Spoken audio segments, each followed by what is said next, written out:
మన మల్లికార్జున గారిని cantonment vice president గారిని మాట్లాడవలసిందిగా కోరుతున్నా. అందరికీ నమస్కారం.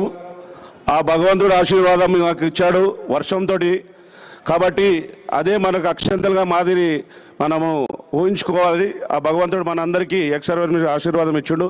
ముఖ్యంగా మన పార్లమెంట్ అభ్యర్థి అదేవిధంగా కంటోన్మెంట్ అభ్యర్థి కూడా తెలవాల్సిన విషయం ఏంటంటే, ఇక్కడ మా రామకృష్ణ గారు హెల్త్ బాగాలేదు, కంటోన్మెంట్ బోర్డు నామినేటెడ్ మెంబర్, మేము వైస్ ప్రెసిడెంట్గా.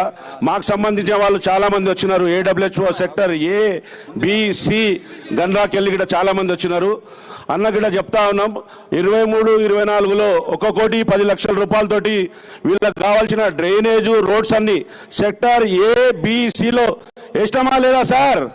చెప్పండి, క్లాప్స్ కొట్టండి.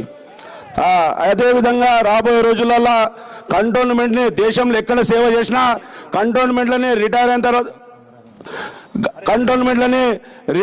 తర్వాత ఇక్కడనే ఇల్లు కట్టుకోవాలనే ఆలోచనలో ఉన్నటువంటి వీళ్ళందరికీ మీరు పార్లమెంట్లో ఎన్నికైన తర్వాత ఇక్కడ ఉన్నటువంటి డిఫెన్స్ ల్యాండ్ B3 కానీ A1 ల్యాండ్లో కానీ ఒక 30 ఎకరాలు కేటాయిస్తే వీళ్ళే స్వతంగా ఏదైతే AWHOలో MIG, HIG మాదిరా ఒక 2,000 ఇండ్లు కట్టిస్తే చాలా బాగుంటుంది.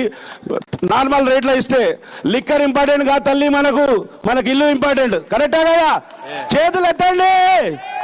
అయితే మన అన్నను భారీ మెజార్టీతో గెలిపిస్తాం. ఇక్కడ ఉన్నటువంటి మా కంటోన్మెంట్లో ఉన్నటువంటి అందరినీ కూడా మేము గ్యారంటీగా చెప్తా ఉన్నాం, రాబోయే రోజుల్లో 24-25లో 3 కోట్ల రూపాయలు బడ్జెట్ కేటాయించినాము. ఆ సమస్యలని మాకు తెలుసు. నేను మా రామకృష్ణ నామినేటెడ్ మెంబరు, అదేవిధంగా ఇగో మా తిలక్ గారు, డాక్టర్ తిలక్ గారు చాలా చక్కటి మనిషి కంటోన్మెంట్ అభ్యర్థిగా రావడం జరిగింది. వీళ్ళకిట మనం ఇక్కడ కంటోన్మెంట్లో 2 ఓట్లు వేసి గెలిపించాలి.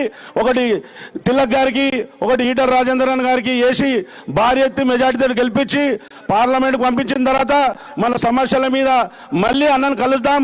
గెలిచిన తర్వాత ఈ వర్షం లేనటువంటి రోజుల్లో పెద్ద ఎత్తున గెలిచిన తర్వాత ఇక్కడే 5,000 మందితో మీటింగ్ పెడదాం. ఆ రోజు అన్న కేంద్ర మంత్రిగా రావాలని కోరుకుంటున్నాం. ఈ అవకాశం ఇచ్చిన అందరికీ ధన్యవాదాలు చెప్తా ఉన్నాం. థ్యాంక్ యూ మల్లికార్జున అన్న.